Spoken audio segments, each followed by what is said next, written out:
Hello, busy professionals, and welcome to another episode of the You Deserve a Luxury Vacation podcast. I am so happy about this episode because I have some clients who joined me on my bucket list birthday vacation to Tanzania. I'm so happy to not only get their insights, and they're going to tell you what they learned and what they experienced so you can plan your next vacation. We also have our guide, Justa, as well, who is a resident and lives in Tanzania. This is going to be great. Stay tuned. Welcome to the You Deserve a Luxury Vacation podcast, where we help busy professionals with valuable tips and inspiration to plan their next luxury vacation. Your host is Belvin Baldwin II, an award-winning travel advisor and owner of Showtime Travel. He will educate and entertain you on this journey by speaking with some of the top luxury travel suppliers. So let's get started, because you deserve a luxury vacation. Well, hello, everyone, and welcome to the You Deserve a Luxury Vacation podcast. I'm happy to have Scott, Sherry, Justa. Thank you for joining. How are you all doing? Good. Great. Vacation. Well, great. I'm glad. Great. I know we took a great bucket list vacation, and I'm just I don't know, excited here to see what everybody thought about it. Of course, Tanzania is was a bucket list vacation, my birthday vacation. I'm just happy that you all joined me. So I just want to jump right into it because I know a lot of our busy professional listeners, they're looking and we're like, okay, we're ready to plan our next luxury vacation in Tanzania. What do we need to know? What were their experiences? So I'm just going to start off first. What was the most memorable moment for you on this vacation? And I'll start off with ladies first. Sherry, what was kind of the most memorable moment for you? I think the most memorable moment for me was when we went up in the balloon for the balloon ride, looking out across the vast plains, just observing the wildlife from high. It's very quiet in the morning, and it was just surreal. It was surreal for me. Okay, yeah. I think that balloon was, when we first started this, Juice, we were discussing if we were going to add the balloon or not on this. And I was, it was started off as an option, if you remember, right? And then everybody joined. So we said, okay, we're going to do that.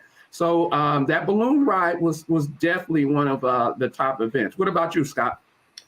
I would say when I was flying into the Kilimanjaro International Airport, as we dropped in elevation just to see the two mountains, Mount Meru and Mount Kilimanjaro, its majesty or what have you, it just took my breath away. And of course that balloon ride was great as well. But just seeing those two mountains, sisters mountains right there side by side in its glory, it was just fantastic to me. Yeah. I mean, I think that's, of course, one of the wonders of the world. So, I mean, especially to see it up close. That was spectacular. Just seeing it. I was on the wrong side of the plane, so I could not see it, but I did see it when we kind of turned around. In fact, I thought Mount Kilimanjaro, when I was looking at it, they said that wasn't the Mount Kilimanjaro. It was what was the other mountain, Justa? Maru. The one that you also see through your hotel at Grand Malia. Okay, got it. Mm-hmm. So, but I did get to see it. I did get to see both of them, but just wonderful. So when it comes to, our group, Justa, of course you were the guide, you're a resident there. What was kind of a memorable experience for you seeing us? What was, what kind of stood out? Just like your excitement from like day one when you guys got there. We picked you up and then dropped you over when you were checking in. And they brought you guys like welcome drinks, and everybody's extremely tired, but like the anticipation of like, oh my God, what's coming up next? I think, and then like the overall excitement for everybody, and like just that having that open mind of like, hey, I'm in Africa, and whatever happens. But one of my highlights is actually when your fraternity, some of your fraternity members were doing like the dances and like how you were representing and showing up. Yes. Yeah. So like how you were like literally just showing up as you are and just enjoying the middle of like the Serengeti, enjoying the Maasais, enjoying just like, and then those memories that you brought back from like college days and like whatever, like those moments were like, for me, it was like, okay, these people are comfortable being in Africa and you deserve this and you need to be here because this brings out like, a trip like this is supposed to bring out all those old memories, mixed with new memories, and then create other memories at the same time. So that was, we achieved it. Yes, we did. Yes, we did. And I think it was so great because I think you actually took a post of that and you videoed that and just of us doing our old hops. You know, we're pretty much aged in the fraternity a little bit, just a little bit. So it was good to see those knees get up a little higher than we expected. But it was good. It was good. So on this trip, we did so much. I mean, we did a lot. And, you know, from not only doing the Serengeti, you know, Ngorongoro Crater, you know, Sandtown. I mean, I keep on saying it wrong. Stone Town. Yeah. And then Zanzibar as well. There was so many things. So what, if anything, let's start off with you, Scott. What was kind of your destination highlight? My destination to be ground level with the king of the jungle. And when we was entering the Serengeti National Park, when we left in Ngorongoro Crater or whatever, and we stopped, and we came upon those two lions in tandem or whatever, walking about the trucks or whatever. And I'm like, oh my God, look at that 350-pound cat. And they was communicating, and then you look to your right, and you see about 400 zebras and 1,000 wildebeest sitting right there ready for them to go attack or whatever. It was just like the anticipation of the hunt. I mean, that was my destination. That's what I wanted to see, and I got it. It was glorious. Yeah, you know what's funny about that is you look at we've watched wildlife growing up all the time, and I was wondering how is it that these animals don't hear this big cat coming their way? But when I found out how stealthy it was, and when we were driving in the Jeep and they said there's one right next to us in the bush and you couldn't even hear it, I can understand why these cats really, you know, they hunt the way they hunt. These lions can actually, even though they're so big and stealth, they can really get you. So that was definitely a moment for me as well. What about you, Justa? What do you think? I'll go back to Scott about the same moment. No, Scott, the highlight is always like, so the animals are, like, since I've seen the animals so many times, sometimes they're not the highlights, it's the people who are going through that experience. So like because like in the Serengeti, I'm always there, Ngorongoro, I'm there, Zanzibar, I'm there. Like right now I'm in Dar es Salaam. But like for me, I observe how people are like observing everything. So Scott, when the lion was coming by our the vehicles in between, you were on top of the chair. You were on top of the chair, which is very interesting to see. But those are the moments that I got excited about. Yeah, I mean, we were looking at it, and I know we were, you know, you have I don't know what it is, but the convertible top on top of the Jeep there. And it looked like that lioness looked us in the eye and said, you know, I could jump in there and get you guys anytime. So we just lowered our heads down to make sure we didn't want anything to do with it, you know. So, but that was good. Yeah. Was good. So Sherry, what about you? Oh, I'm sorry. Go ahead, Justa. Yes. No, I was saying it's just that excitement and fear mixed in together. But yeah, us as guides, we know exactly what's going to happen. But like you guys as clients, as first time there, you're like, are they going to get me? But like you just have to stay quiet and mellow, and then you let everything happen. They're after the animals, not us. Okay. Good. So Sherry, what was your destination highlight?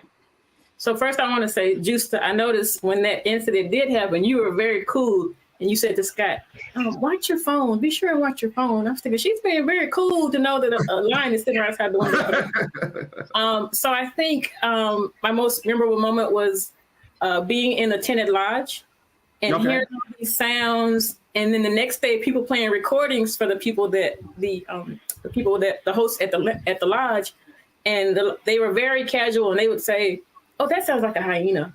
Oh, that sounds like a lion." I'm thinking these animals are right outside our tenant lodge. What an amazing experience! I'm glad I was inside and protected, but it was. Yes. I think that was even funnier because when we were leaving, if you guys remember, I forgot which day it was, but giraffes just walked through the lodge area. It's like, wow.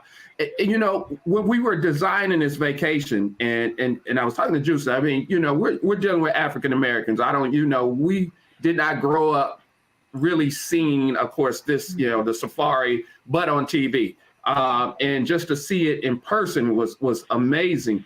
And when I was designing this vacation, I wanted to say, you know, how can we get African Americans to come to Tanzania? Because that is something that is really not on a bucket list, but it's something that you've seen before. And to see it live and in person, we're thinking, okay, they're going to say, I saw it in the zoo. I saw an animal in the zoo. But when you see it in its natural habitat, it's a wonder. So with that being said, what animals did you see in the Serengeti and Ngorongoro Crater that you were just surprised to see in person? I'll start with you, Sherry. I think I was excited to see two animals. So first was the warthog, because everybody's seen Pumbaa in right. But then also the fact that we got to see some hyenas feasting on a dead animal. That to me, I was just in awe. Like, how can I be here watching this when this is something I've seen on TV? That was amazing to me. Okay, yeah, I think that got us because, Juice, are we right? They usually hunt kind of in the morning, and then they're eating the carcass kind of late morning in the afternoon. Okay, yeah. So that's the way. So what about you, Scott? Oh, I saw all the animals I want to see except for the leopard. It had just jumped from the tree to the grass below. It was in the thicket. We couldn't see it. But the one that I most wanted to see more so than anything else was the black rhino. And it was about 500 yards out, but we zoomed in, and I actually put my own two eyes on the endangered black rhino. And it was just a beautiful thing in Ngorongoro Crater, just sitting there chilling, relaxing in its own habitat, not caged up. It was just amazing. Yeah, I could tell you when we first went into the Ngorongoro Crater, and I was what do they consider that, Juice? Is that considered the original Garden of Eve? Okay. Yes, it's considered the Garden of Eden. I think it's also the number 7th or 8th wonder of the world. Okay. Yeah. That was wonderful. You know, I was just in awe to see all the animals together. I mean, it seems like it was more zebra out there than it was zebra in what were they? Were they antelopes?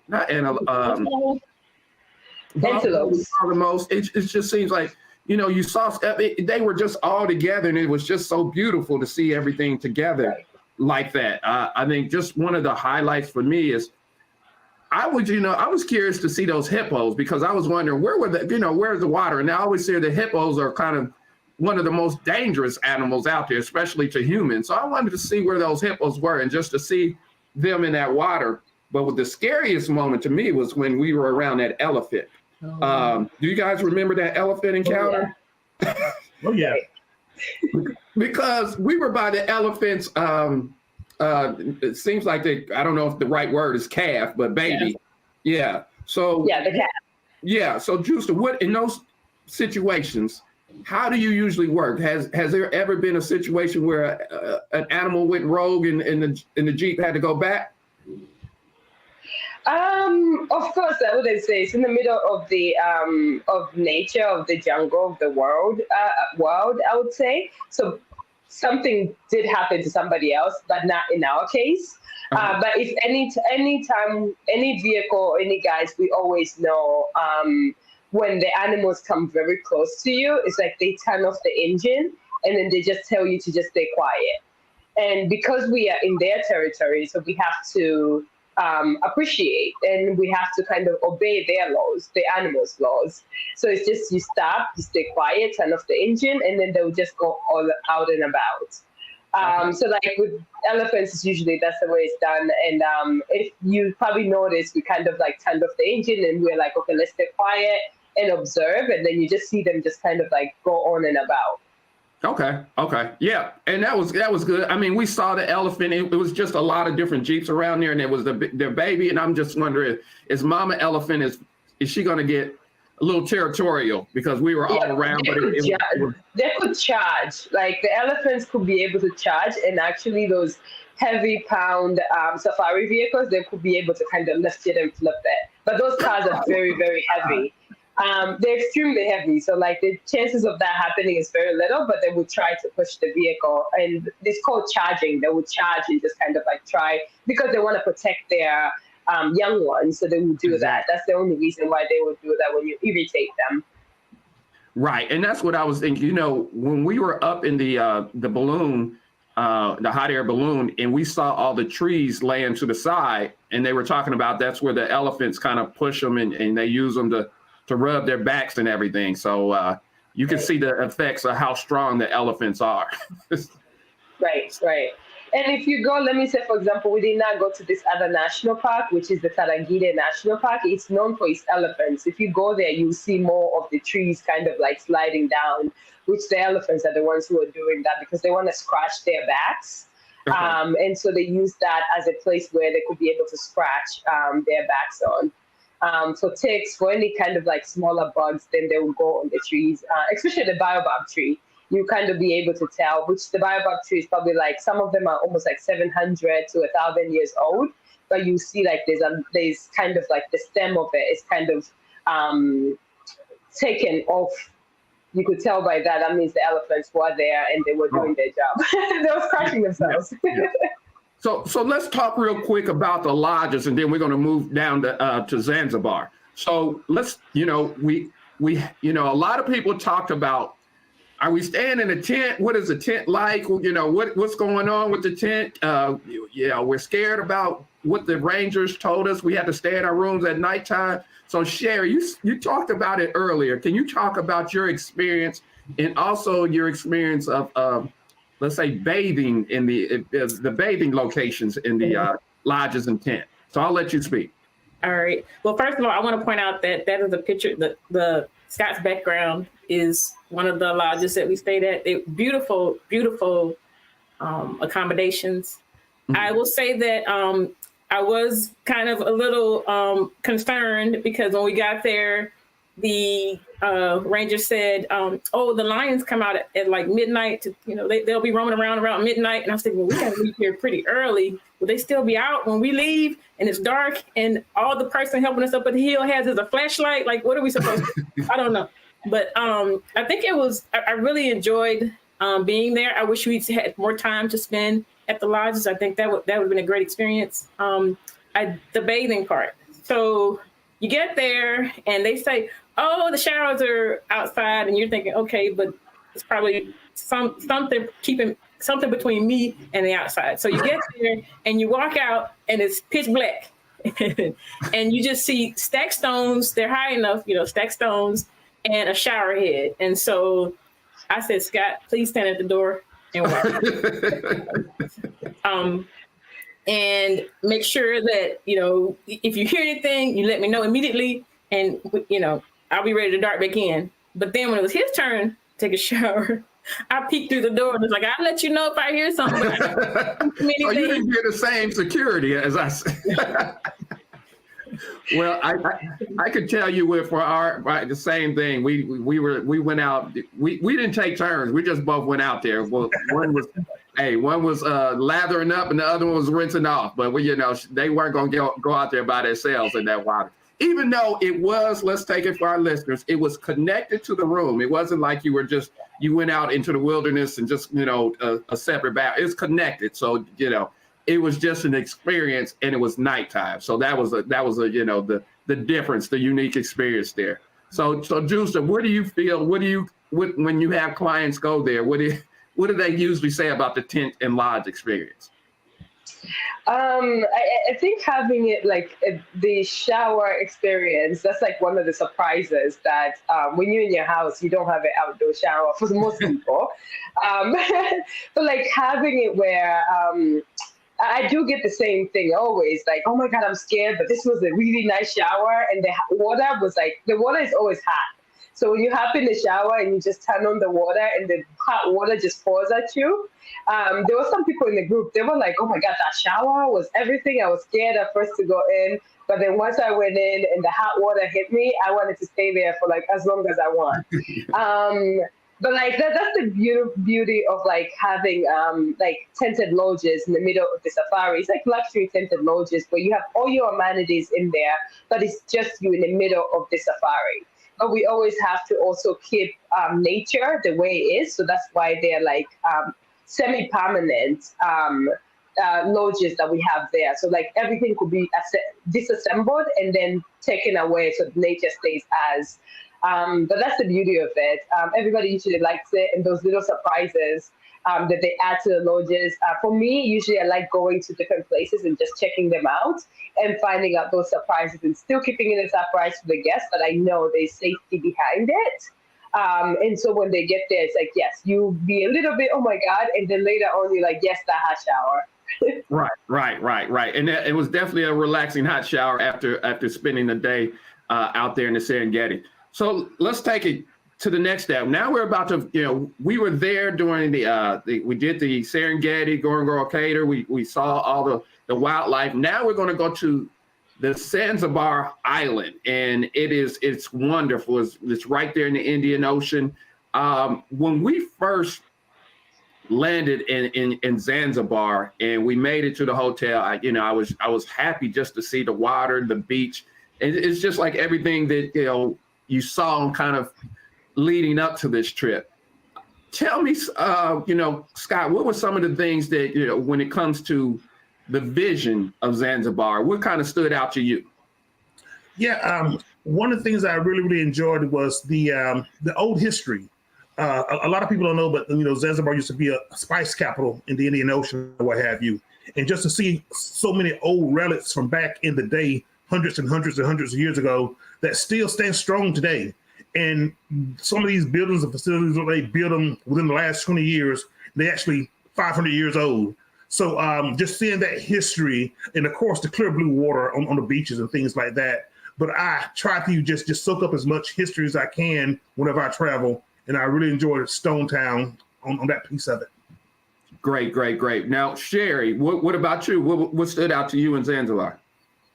I think I too enjoyed going through Stone Town, just walking through the alleys and over the cobblestones and noticing the architecture of the older buildings. And then also appreciated that the people that live there enjoyed the beach just as much as we did. We went to the edge of the town, to the water, and we saw locals there just jumping in the water. Dozens and dozens of locals enjoying the beach, and I thought that was a wonderful sight to see.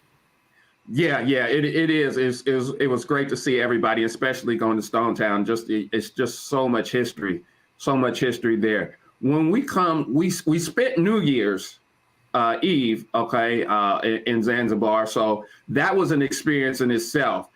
We had to thank you for helping us design this justo. We had our VIP section and we were able to see, that was kind of course, new, just bringing New Year's Eve, that far away from the U.S. I believe we were an 8-hour time difference, especially for us on the East Coast.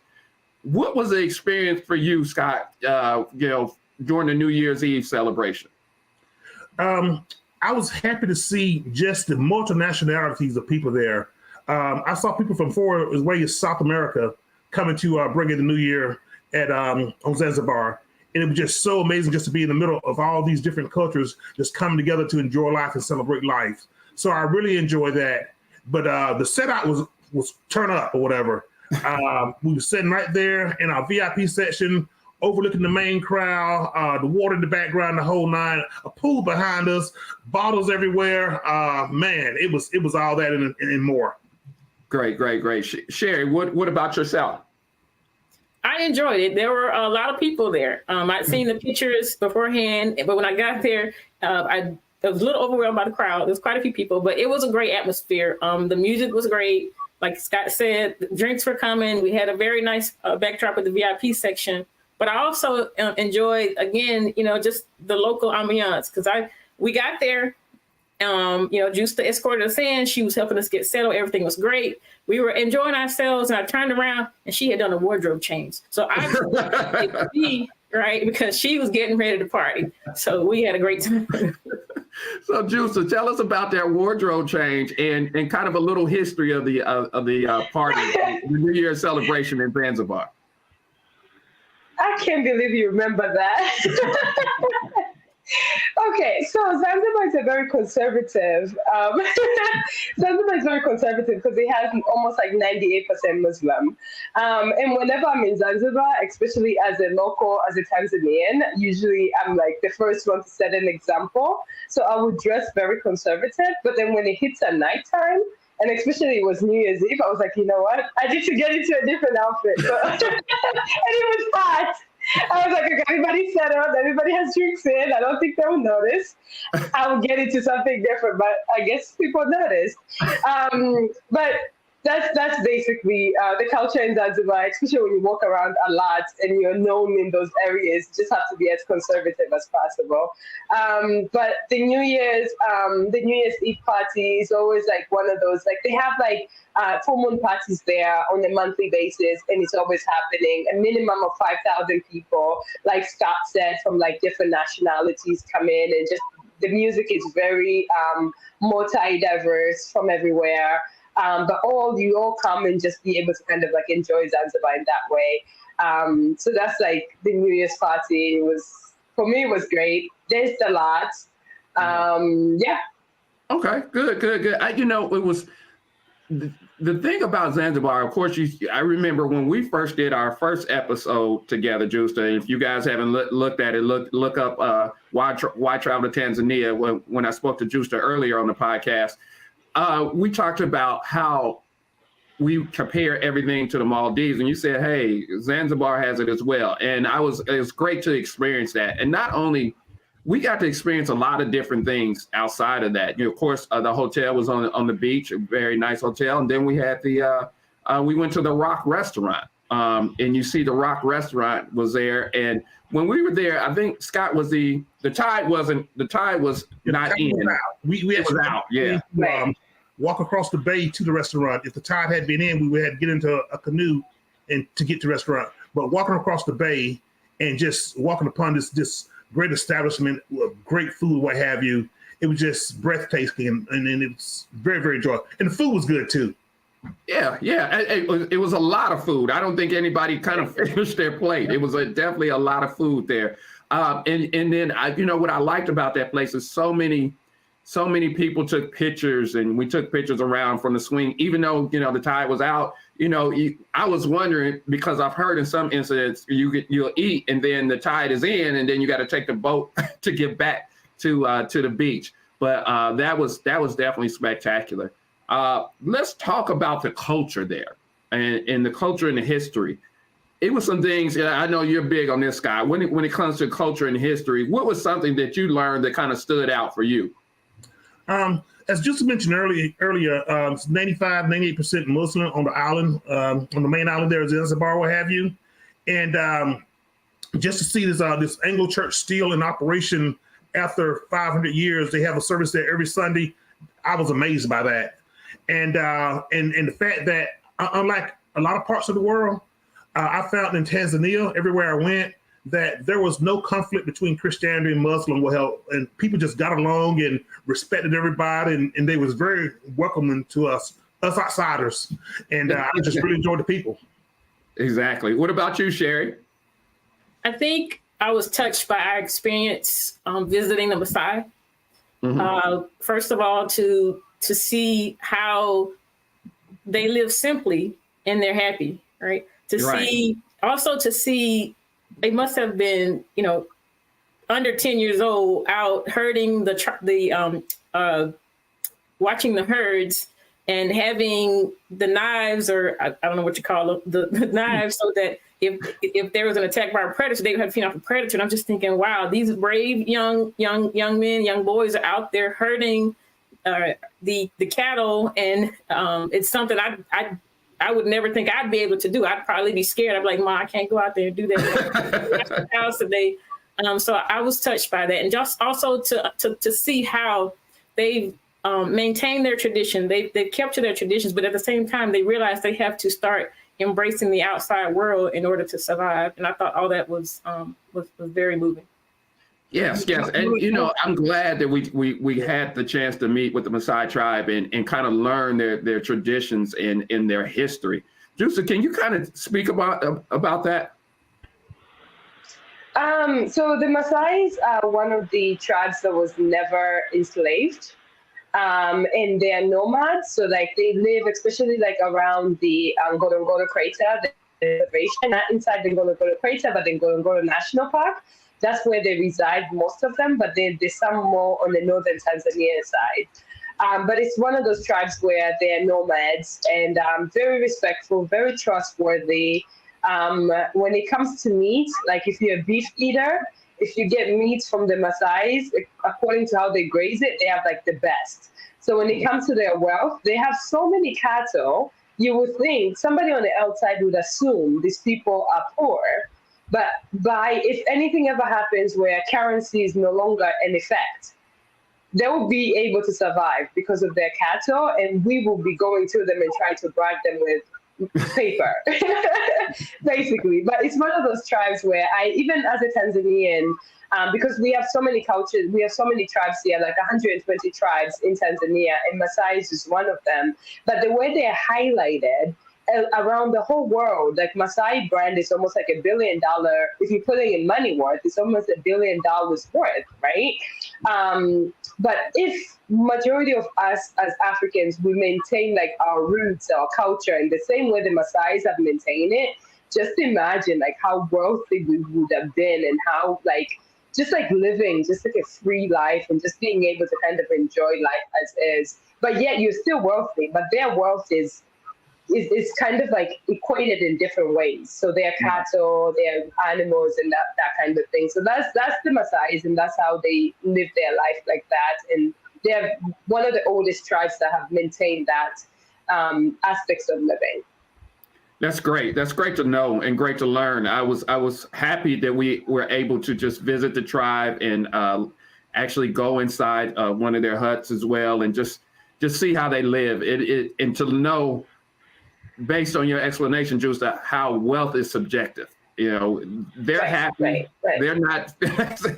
Some people could not live like that, but they're happy. And just like you said, if currency fell down today, they would probably be one of the richest ones out there because we will all go to them for survival. So, and they also have where one of the men or one of the boys, they will go on the outside, learn, like you had like guides who were there who spoke English and kind of like guided us throughout the whole experience. So it's not to say that they continue stay within that environment, but they also exit to learn. When they come back, they still have to dress their traditional way, and they still have to do things traditionally as is. But when they step outside, they have that choice of being able to dress just like the Western world, or they could still dress as Maasais. So they still, now things are changing a little bit, but they still are maintaining who they are because of like knowing your heritage and knowing the worth of that particular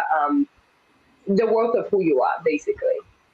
Well, that's a good thing to know. That's a good thing to know, and that's kind of why we see a lot of African Americans starting to go back to Africa, because we're trying to learn our culture, trying to learn our tradition, and for them to keep it throughout all these new generations, and they still keep that tradition. That's noble, and that's something that we all as kind of African Americans are trying to figure out where we stand in that history and culture as well.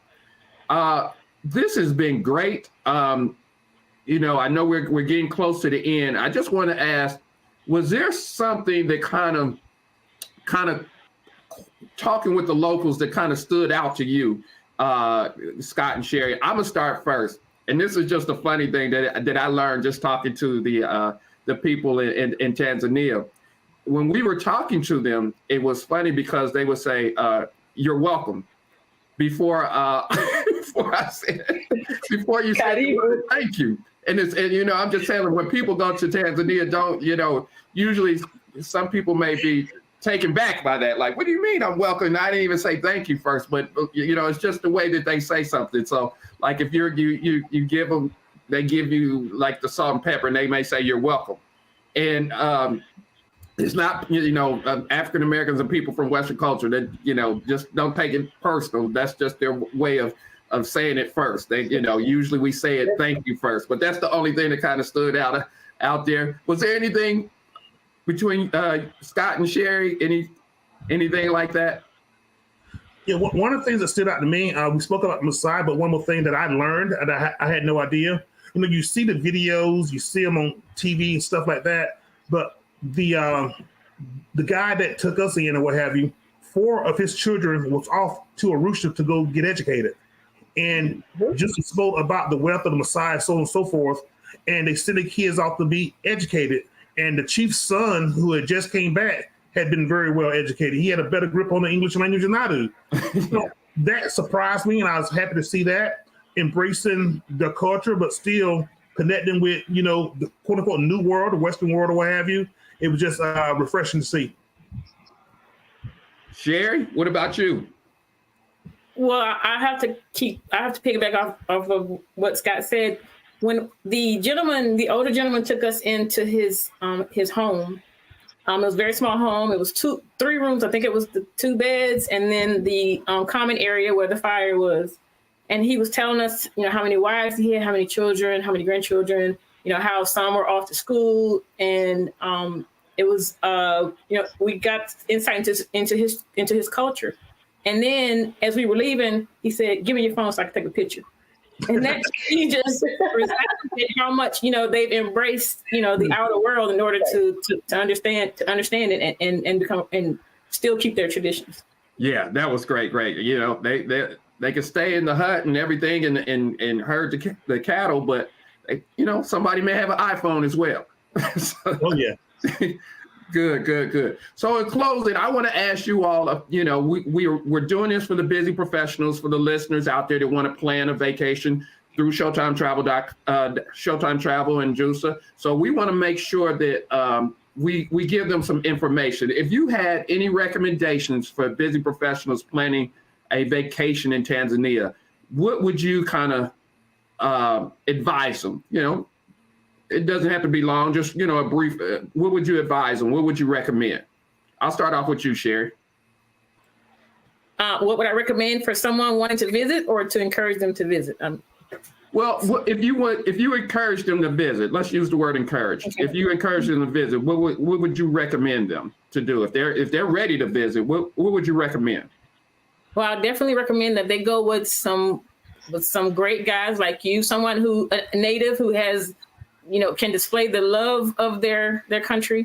I think also I would say go with an open mind. There may be times when the ride is a little bit long to the next destination, but you can enjoy what's in between, as you're going to that destination. And I also say, I love that we were able to, you mentioned this earlier, Belvin, to touch on many parts of the country, right? We did the plains, we did the water, we did the sky, we did the hills. So just try to experience as much as you can and be open-minded.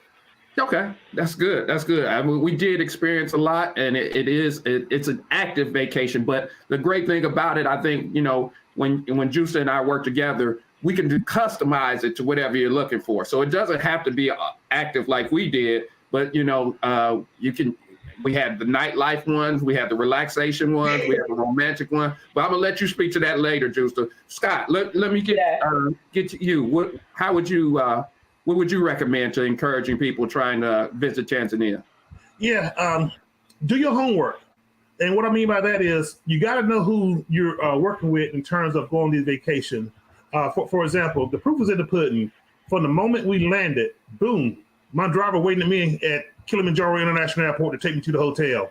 Boom, I get to the hotel, JUSA standing there at front there smiling, welcome, and so on and so forth. And now when I woke up the next morning, we had the SUVs out front ready to go to the Serengeti and go. There was never a miss or anything in terms of our schedule with the transfers or what have you. Everything was very synced up and succinct and what have you. Even when we spent more time than we should have out in the Serengeti and got at one of the lodges a little late, the people was out front waiting on us and grabbed our luggage and rushed us inside and fed us really, really good. So do your homework in terms of who's planning, and do your homework who they're working with on the ground. That makes a big difference in terms of your enjoyment and relaxation. I didn't have to think about anything. The only thing I do is wake up and go, and it was just fantastic. Well, great. I'm glad I'm glad you enjoyed the Showtime Travel Services. I mean, that's our motto. We design luxury vacations for busy professionals, so all they have to do is show up and enjoy. So, Justa, what would you say? You know, we met maybe 6 years ago or something like that, and you put it in my mind as soon as we met, and next you know we're doing business together. So, kind of, if you had something to say to the African American crowd that wants to come to Tanzania, what would you recommend?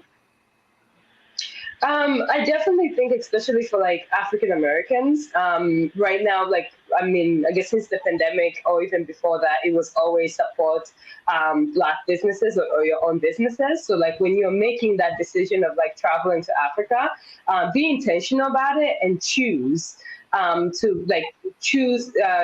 people that you want to work with or the companies that you want to work with. First, focus on seeing if the people within your space, if they could be able to help you plan it, and then just look at which are the Black businesses that will help you plan your trip. But then everybody has a different way of how they do things and how they plan trips. Belvin, you are just like, you are detailed on how you want certain things, but then also focusing on that luxury, being adventurous, and everybody else that came in, you guys all connected. There was this connectivity amongst you guys, which made us as guides a little bit more comfortable to host you and open your minds up, because you had an open mind when you guys were coming in, of course, because of the way we were talking to everybody for months and months and months ahead of time before they came in the country, and for us to be able to host everyone. But it's that intentionality of like, hey, we are taking you on this journey and let's prepare you to get there, which is very important. If you just get into the country and you don't know anything, your mindset would just be like, I don't know, I'm worried and this. But definitely Showtime Travel, these different parts of how things are done. I feel like by the time we got everybody in the country, you have done so much heavy lifting for us where it was easy and seamless to have everybody on board and just take them over the trip. Right, Scott? Well, good. It's great. It's always great, as a travel agency owner to work with you because when we partner, I knew that you were the person on the ground, and when I'm in this industry, it's funny how you stated that, because you said, be intentional. And when our relationship, when we met, we're going to be intentional. I know you, we met, you understood, and you cut out a lot of stuff so my clients can really enjoy the full experience. Because when I was there, I saw some of these quote unquote luxury agencies or high-end, very luxury suppliers, quote unquote, there in the US, and they're using the same things that we're using. They just put a sticker on it. And it's when you have somebody on the ground, they can really cut out all that out and give the most value to our clients. And that's what I wanted, when my clients come to Tanzania. And that's why I said I got to work with Justa, because we're going to put something together. She can handle everything in Tanzania. Let me handle everything in the US, so we can make a great partnership and do it together. So that's why I felt that this vacation was so great to me. It was a bucket list birthday vacation, and I'm still looking at the pictures, and video will be coming out soon. So I'm just so happy. So is there anything else that I may have forgot, guys, that you want to talk about? Okay. The food. Food. Okay, let's talk about the food. Okay. Sherry, what amazing. I mean, fresh seafood. Wherever we went, it was amazing. I enjoyed the food. I'm a food lover. I don't cook, but I'm a food lover. No. Well, yeah. I mean, the seafood. You're right by the sea. The food was good. It was, and all I can say is plentiful. It's never enough food out there. I mean, you always had enough on your plate. I mean, the crazy thing is just you just had, even at the hotel, all the different lobster tails that they just had out there for us. We had kind of all-inclusive hotel in Zanzibar, and just, cooking on the beach and everything. That was amazing. And it's known for their spices, so that was good as well. Anything else that I may have forgot? Okay, with that being said, I want to thank you all again for joining me, and thank you, Justa, for joining us in Tanzania. And always remember to visit showtimetravel.com, because you deserve a luxury. Thank you for listening to the You Deserve a Luxury Vacation podcast. Please visit showtimetravel.com to plan your next luxury vacation. Also subscribe to the Showtime Travel channel on YouTube and Instagram for more luxury vacation inspiration.